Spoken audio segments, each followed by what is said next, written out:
మీ అందరికీ నా వందనండి. ఈరోజు దేవుడి మాటలు లోకాసు వార్త 2:17 యేసుప్రభు వారు మాట్లాడుతున్నారు.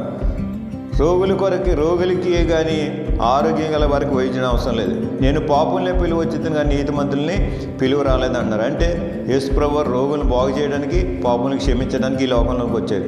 అసలు రోగం ఎందుకు వస్తుంది అని మనం చూసుకుంటే కనుక శరీర బలహీనత బట్టి రోగం వస్తుంది, దురాత్మ బంధకాల నుంచి రోగం వస్తుంది, పాపమునడ్డం బట్టి రోగం వస్తుంది.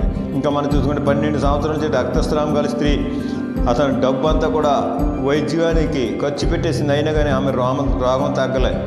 ఎవరో చెప్పారు ప్రభు అయిన యేసుక్రీస్తు వారు స్వస్థత కలిగజేస్తారు. యేసయ్య దగ్గరికి వచ్చింది, రాగానే వస్త్రసింగు ముట్టుకగానే ఆయనలోంచి ప్రభావం వెళ్ళి ఆ రోగం నుంచి స్వస్థత పొందుకున్నది. అది శరీర బలహీనత. రెండోదిగా దురాత్మ బట్టి ఒక స్త్రీని 18 సంవత్సరాల నుంచి నడుము వంగ చేసేసింది. యేసయ్య దగ్గరికి వచ్చినప్పుడు యేసయ్య ఆమెను తాకగానే ఆమె చక్కగా లేచి నిలబడి స్వస్థత పొందుకుంది. ఇంకా మూడోదిగా చూసుకుంటే కనుక పక్షవాయం గల ఒక పురుషుణ్ణి మంచం మీద తీసుకొచ్చి యేసయ్య దగ్గర పడుకోబెట్టినప్పుడు నీ పాపాలు క్షమించబడ్డానికనే చక్కగా ఆ పక్షవాయం అంతా కూడా తగ్గిపోయింది. అతను పరిపెత్తుకుని అతను వెళ్ళిపోయాడు. అయితే ప్రభువైన యేసుక్రీస్తు వారు అది ఎలాంటి రోగమైనా సరే, ఎలాంటి తెగులైనా సరే, డాక్టర్లు అసాధ్యమైనా సరే ఇది తగ్గదు, చాలా సంవత్సరాల నుంచి ఉండడం తగ్గదన్నా సరే, మీరు తెలుసుకోవాల్సింది ఏంటంటే ప్రభు అయిన యేసుక్రీస్తు వారు ఈ లోకంలో ఎలాంటి రోగానైనా, ఎలాంటి వ్యాధినైనా, ఎలాంటి తెగులైనా సరే, అది దీర్ఘకాల వ్యాధినైనా సరే స్వస్థత కలిగజేస్తానికి ఈ లోకంలోకి వచ్చారు.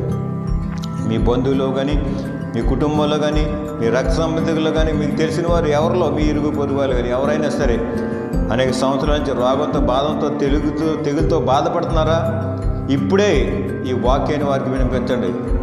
మనం ప్రార్థన చేద్దాం, ఆయన స్వస్థత కలిగజేస్తాడు.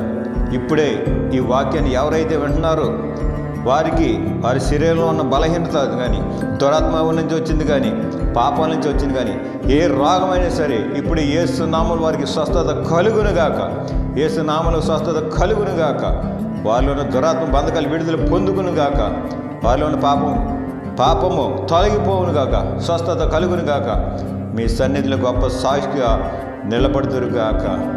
అటువంటి కృప, స్వస్థత దేవాదేవుడు ఈ రోజు ఈ వాక్యమైన వారికి స్వస్థత కలిగజేసి ఆయన నామానికి మహిమకరంగా జీవించే జీవితాలు అందరికీ దయచేయునుగాక. ఆమేన్.